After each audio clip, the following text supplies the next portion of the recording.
Kali ini kita akan belajar matematika kelas 5 SD. Sebelum kita lanjut ke pembahasan, jangan lupa subscribe, like, and share. Terima kasih. Kubus dan balok bagian 1. Akar pangkat 3. Pangkat 3. Pangkat 3 suatu bilangan artinya perkalian berulang suatu bilangan sebanyak 3 kali. Misal, P pangkat 3 sama dengan P kali P kali P. Contoh, 1 pangkat 3 sama dengan 1 kali 1 kali 1 sama dengan 1. 2 pangkat 3 sama dengan 2 kali 2 kali 2 sama dengan 8. 3 pangkat 3 sama dengan 3 dikali 3 dikali 3 sama dengan 27. 1, 8, dan 27 merupakan hasil pangkat 3. Hasil pangkat 3 disebut bilangan kubik.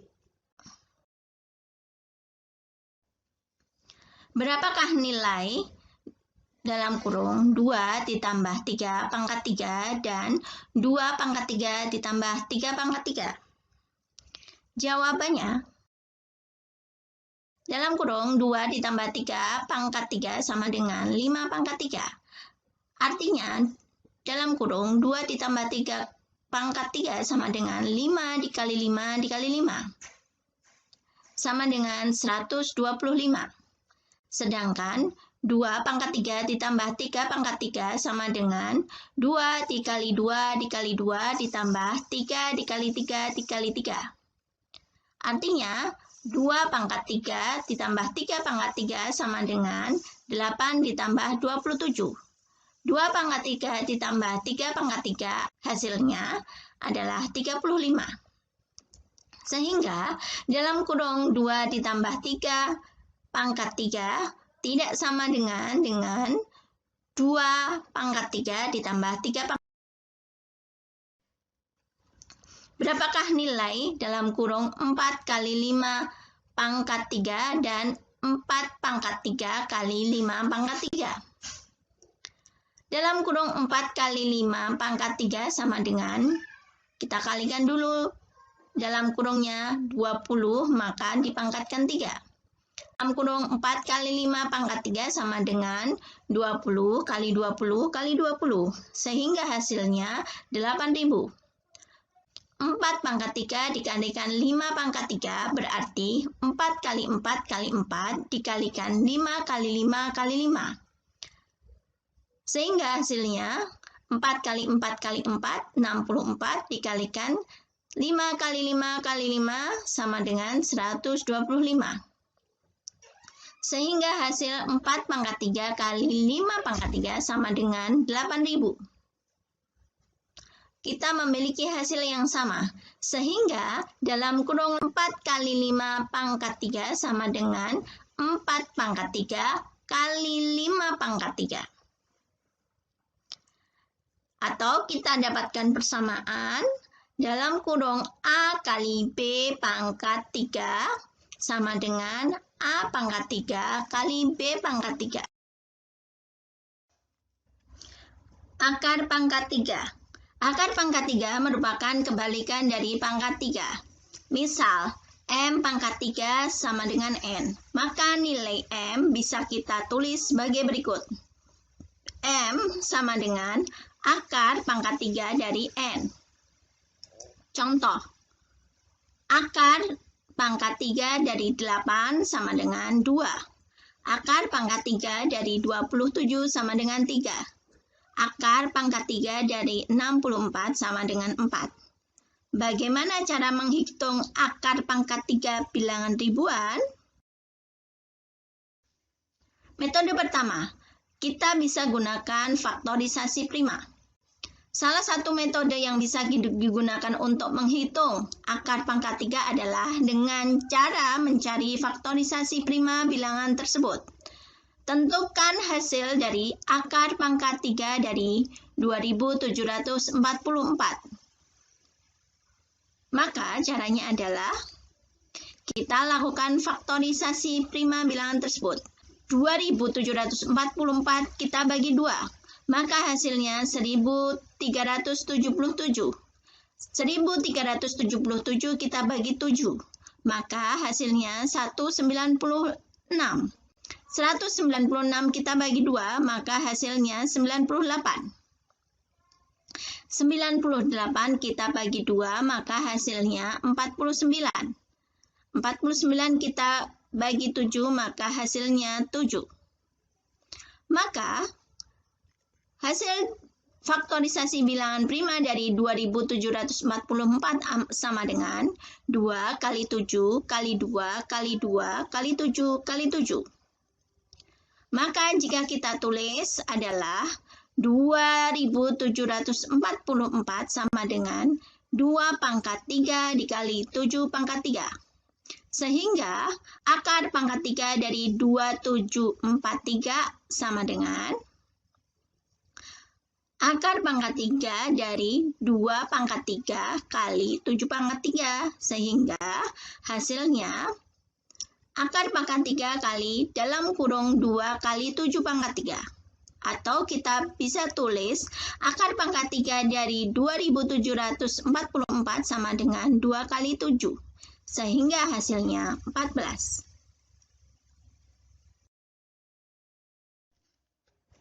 Metode 2, tabel bilangan akar pangkat 3. Kita bisa membuat tabel sebagai berikut. Bilangan yang diakar. Ini untuk angka puluhan ya teman-teman. Jadi ketika ada bilangan 1000 sampai 7099, maka hasil akar pangkat 3 dari bilangan tersebut awalnya pasti 1. Kemudian dari 8.000 sampai 26.999, maka hasil akar pangkat 3-nya pasti berawalan dengan 2. Dari 27.000 sampai 63.99, maka hasil akar pangkat 3-nya untuk angka puluhannya pasti di angka 3. Kemudian 64.000 sampai 124.099, maka hasil akar pangkat 3-nya pasti di angka puluhan 4. Dan seterusnya. Itu untuk bilangan yang di awalnya ya. Kemudian kita juga punya tabel bilangan akhir yang diakar.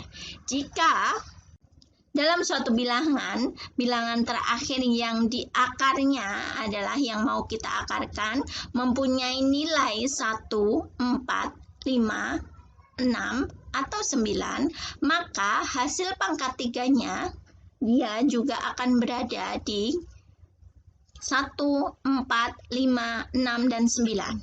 Kemudian jika dia memiliki nilai terakhir 2, maka hasil pangkat 3-nya, hasil akar pangkat 3-nya adalah 8. Jika mempunyai hasil akar nilai bilangan akhir yang akan diakar itu 3, hasil akar pangkat 3-nya adalah 7. Kemudian jika bilangan terakhir yang diakarnya 7, maka hasil akar pangkat 3-nya dia 3. 8, maka dia 2. Perhatikan contohnya, teman-teman.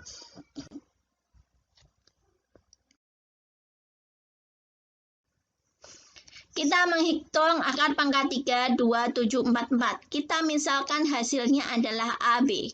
2744 berada pada baris 1.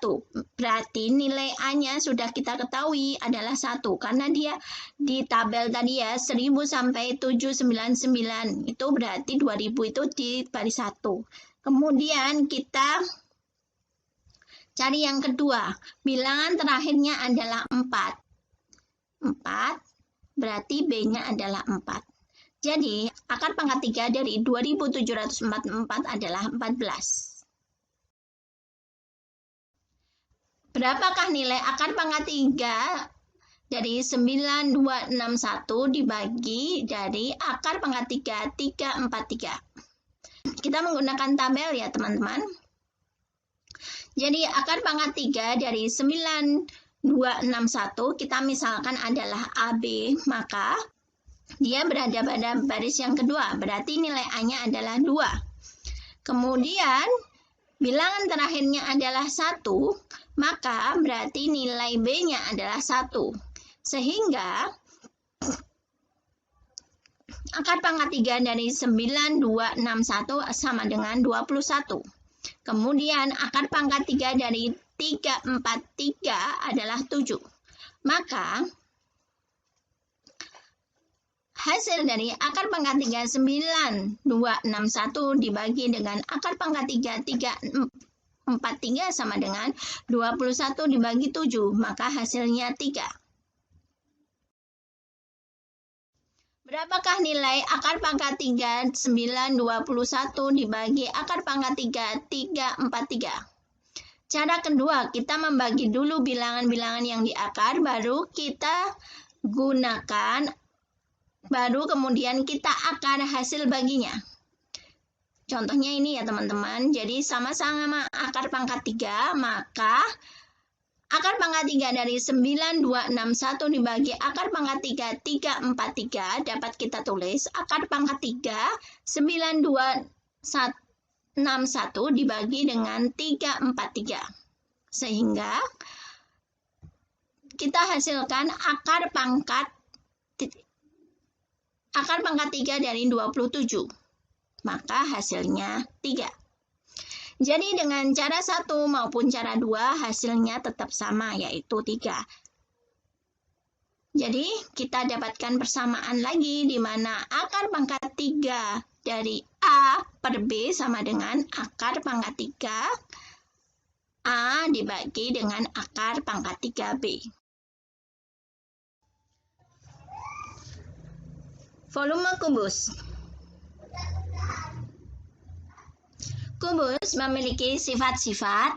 Yang pertama, memiliki 6 sisi berbentuk persegi sama luas. Yang kedua, memiliki 8 titik sudut.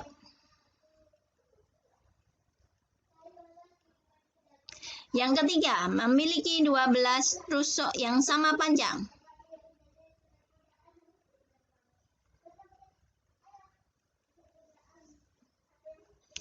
Volume kubus bisa dihitung dengan rumus sebagai berikut.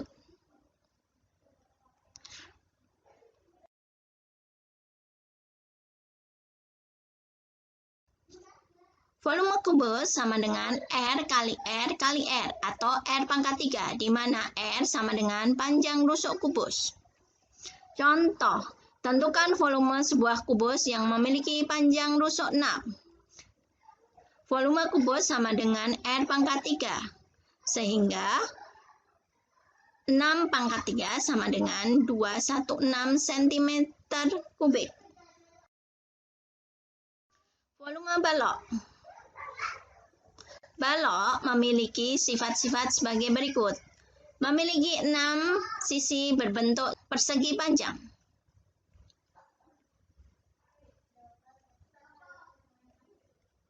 Memiliki 8 titik sudut.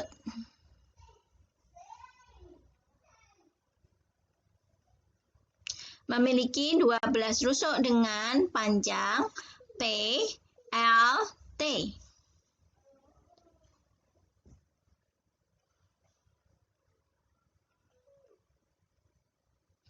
Volume balok bisa dihitung dengan rumus sebagai berikut.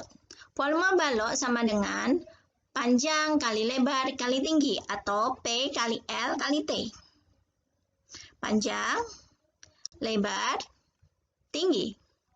Contoh, tentukan volume sebuah balok yang mempunyai panjang rusuk 8 cm, lebar 6 cm, dan tinggi 5 cm. Volume balok sama dengan P kali L kali T, sehingga 8 kali 6 kali 5 sama dengan 240 cm kubik. Kubus dan balok bagian 2. Nah, teman-teman, hari ini kita akan melanjutkan volume kubus dan balok. Setelah kemarin part 1 ya, hari ini kita akan membahas soal-soal yang kemarin. Namun, sebelum membahas soal-soal yang kemarin, kita ingatkan kembali bagaimana rumus volume kubus dan balok. Kita ulangi dulu, kubus memiliki sifat-sifat. 1. Memiliki 6 sisi berbentuk persegi sama luas. Yang kedua, memiliki 8 titik sudut.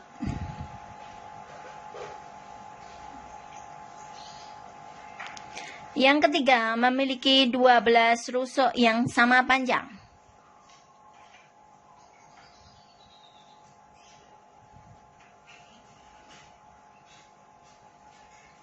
Kemudian, volume kubus bisa dihitung dengan rumus R kali R kali R atau R pangkat 3, di mana R adalah panjang rusuk kubus. Kemudian, mengingatkan kembali volume balok. Balok memiliki sifat-sifat sebagai berikut. Pertama, memiliki 6 sisi berbentuk persegi panjang. Yang kedua, memiliki 8 titik sudut. Kemudian, yang ketiga, memiliki 12 rusuk.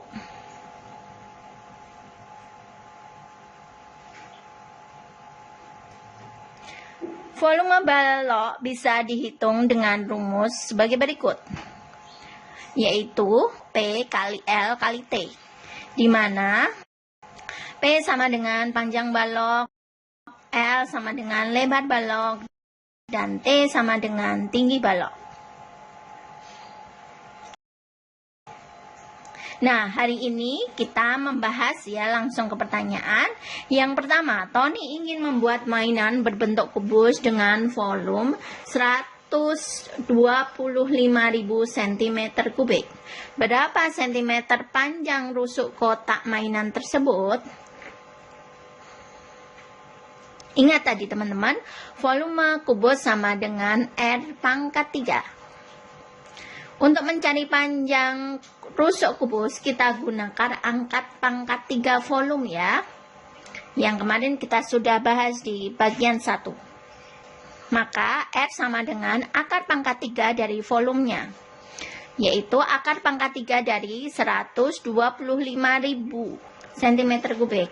Sehingga R-nya adalah 50 cm. Paham ya? Kemudian soal bagian kedua. Sebuah akuarium berbentuk kubus akan diisi air dengan menggunakan ember yang memiliki volume 16 liter. Jika akuarium tersebut penuh dengan 4 kali pengisian, maka berapa sentimeter panjang rusuk akuarium tersebut? Jadi, seperti tadi, volume kubus sama dengan R pangkat 3.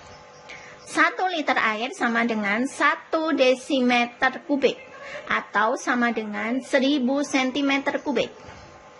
Volume ember sama dengan 16 liter atau sama dengan 16.000 cm3.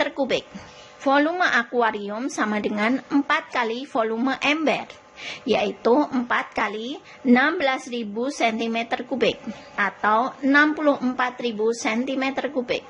Untuk mencari panjang rusuk akuarium, kita gunakan akar pangkat 3 volume, yaitu akar pangkat 3 dari volume. Maka kita masukkan akar pangkat 3 dari 64.000, sehingga rusuk akuarium tersebut adalah 40 cm.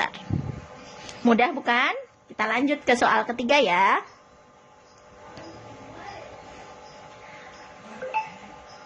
Soal ketiga, sebuah bak mandi berbentuk balok dengan panjang 7 desimeter, kemudian lebar 50 cm dan tinggi 1,2 meter, akan diisi air sehingga penuh. Berapa liter volume air yang bisa ditampung oleh bak mandi tersebut? Volume balok sama dengan P kali L kali T atau panjang kali lebar kali tinggi. 1 liter sama dengan 1 desimeter kubik. Yang ditanyakan adalah volume bak dalam liter. Sehingga satuan panjang, lebar, dan tinggi kita ubah dalam desimeter. yaitu panjangnya 7 desimeter, sudah sama ya, desimeter, kemudian lebarnya 50 cm, maka kita ubah menjadi desimeter. Kita bagi dengan 10 sama dengan 5 desimeter, kemudian tingginya adalah 1,2 meter sama dengan 12 desimeter ya. Maka volume baknya adalah panjang kali lebar kali tinggi. Maka 7 kali 5 kali 12 sama dengan 420 desimeter kubik. Sehingga volume bak adalah 420 liter. Sampai di sini paham teman-teman? Semoga paham ya. Kita masuk soal nomor 4. Sebuah kaleng berbentuk balok dengan ukuran panjang 30 cm dan lebar 20 cm. Kaleng tersebut berisi air 2/3 bagian. Jika banyak air dalam kaleng adalah 16.000 cm kubik, maka berapakah tinggi kaleng tersebut? Kita ingat lagi, volume balok sama dengan P kali L kali T. Kemudian diingat bahwa 16.000 cm kubik tadi merupakan 2/3 dari volume kaleng ya. Kemudian volume kaleng keseluruhan sama dengan 3/2 kali 16.000. Maka hasilnya adalah 3 kali 8, maka kita dapatkan 24.000 cm kubik. Kemudian volume kaleng sama dengan P kali L kali T, di mana 24.000 sama dengan 30 kali 20 kali T. Sehingga kita dapatkan T-nya adalah 24.000 dibagi 600. Maka kita bagi ya. Di sini 2400 dibagi 600 sama dengan 4, maka T-nya adalah 40 cm. Mudah bukan? Kita lanjut ke soal nomor 5. Tentukan volume gabungan bangun ruang berikut. Untuk menghitung volume bangun ruang berikut, kita perlu memisahkan bentuknya sehingga kita tahu bentuk bangun ruang tersebut apakah kubus atau balok dan nilai panjangnya. Contoh teman-teman, kita dapati di sini ada sebuah bentuk bangun ruang sebagai berikut. Kemudian kita pisahkan, sebenarnya dari bangun ruang tersebut ada 2 bangun ruang yang bisa kita pisahkan ya. Yang pertama adalah bentuknya adalah balok. Yang kedua bentuknya adalah kubus. Yang pertama, kita untuk tahu sisi-sisinya, yang pertama tadi ya, ini kubus. Karena di sini ada, dia punya rusuk yang sama panjang, tadi mempunyai ini ya 20, 20, 20. Maka kita ambil di sini 20 cm, maka bentuknya kubus ya. Kemudian di sini setelah kita potong, maka ini bentuknya balok. Nah, berapakah sisi-sisi dari balok tersebut? Nah, di sini dari bangun ruang yang ada, dia punya panjang 50 cm. Tetapi kan kemudian diambil rusuk dari ini ya, rusuk dari kubus, maka P untuk baloknya adalah, panjang untuk baloknya adalah 50 dikurangi 20 cm sehingga hasilnya 30 cm. Kemudian lebarnya berapa? Lebarnya otomatis sama dengan rusuk kubus tadi. Ya, ini kan sama ya. Ini sama dengan ini. Maka lebarnya adalah 20 cm. Kemudian tingginya, perhatikan teman-teman. Di sini kita sudah ketahui bahwa tinggi untuk ini adalah 20 cm. Kemudian tinggi ini otomatis tinggi untuk baloknya adalah 20 plus 20 sehingga hasilnya 40 cm. Nah, dari sini kita akan menghitung volume total dari bangun ruang tersebut sama dengan adalah volume balok plus volume kubus. Sehingga volume totalnya adalah P kali L kali T ditambah R pangkat 3. Sehingga hasilnya 30 30 ya, ini tadi 30 kali 20 kali 40 ditambahkan 20 pangkat 3 sama dengan 24.000 ditambahkan 8.000, maka total dari volume bangun ruang tersebut adalah 32.000 cm3. Paham ya teman-teman? Kemudian kita masuk ke jaring-jaring kubus. Nah, teman-teman, misal kita mempunyai sebuah kardus yang berbentuk kubus, kemudian kita gunting pada beberapa rusuknya. Jadi kita gunting untuk membuat kubus ini menjadi bangun datar, maka akan membentuk bangun datar dengan pola tertentu. Inilah yang disebut jaring-jaring bangun ruang. Kita mempunyai kubus ini, kemudian kubus ini kita beri tanda. Untuk bagian atas kita warnai merah, kemudian alas kita warnai biru. Nah, kemudian kita gunting nih teman-teman. Kita gunting rusuk-rusuknya ini, maka akan membentuk jaring-jaring bangun ruang, atau kalau ini tadi kita sebut jaring-jaring kubus. Jadi jaring-jaring bangun ruang adalah gabungan dari beberapa bangun datar yang disusun. Ketika dia disusun maka akan membentuk bangun ruang. Jadi ini tadi diguntingi gitu ya, rusuk-rusuk dari sini, kemudian tetapi tidak pisah gitu, tidak digunting satu persatu, tetapi diguntingi untuk membentuk mereka tetap sama, sehingga nanti ketika digabungkan itu akan membentuk bangun ruang tersebut. Selain ini masih banyak pola jaring-jaring kubus lain yang bisa dibentuk dari kubus tersebut. Jadi ini tadi, kalau tadi yang pertama tadi ya, kemudian ada bentuk pola jaring-jaring kubus yang kedua juga. Nah, contohnya seperti ini teman-teman. Nah, ini kalau umpamanya disatukan maka juga akan membentuk kubus dengan pola yang sama, bahwa yang biru di bawah dan yang merah akan di atas. Misal, gambar di samping adalah jaring-jaring kubus. Jika A merupakan sisi alas kubus, maka tentukan sisi tutup kubus dan sisi samping kubus. Ini contoh latihan soalnya ya teman-teman.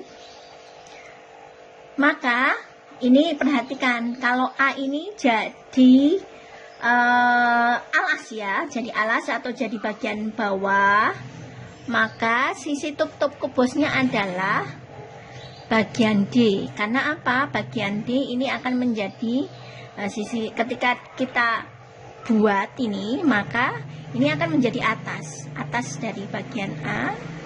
Kemudian sisi samping kubus adalah ini, yang pertama adalah sisi sampingnya pasti ada C karena menjadi ini, kemudian B, kemudian F dan E.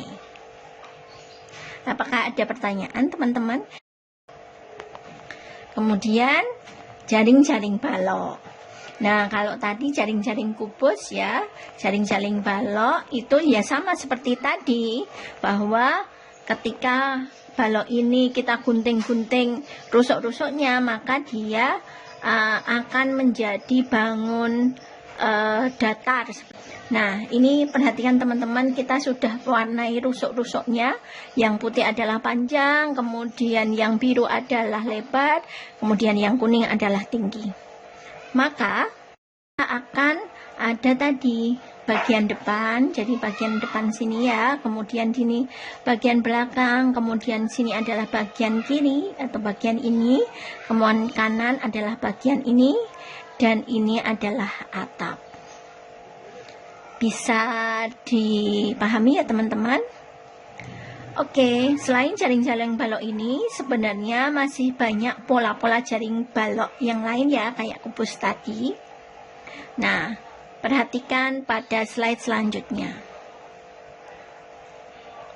Nah, ini kita contohkan ya teman-teman, untuk membuat balok dengan tadi, bahwa yang biru ini adalah alas, yang atas ini adalah tutup, maka dia akan bisa dibuat seperti ini.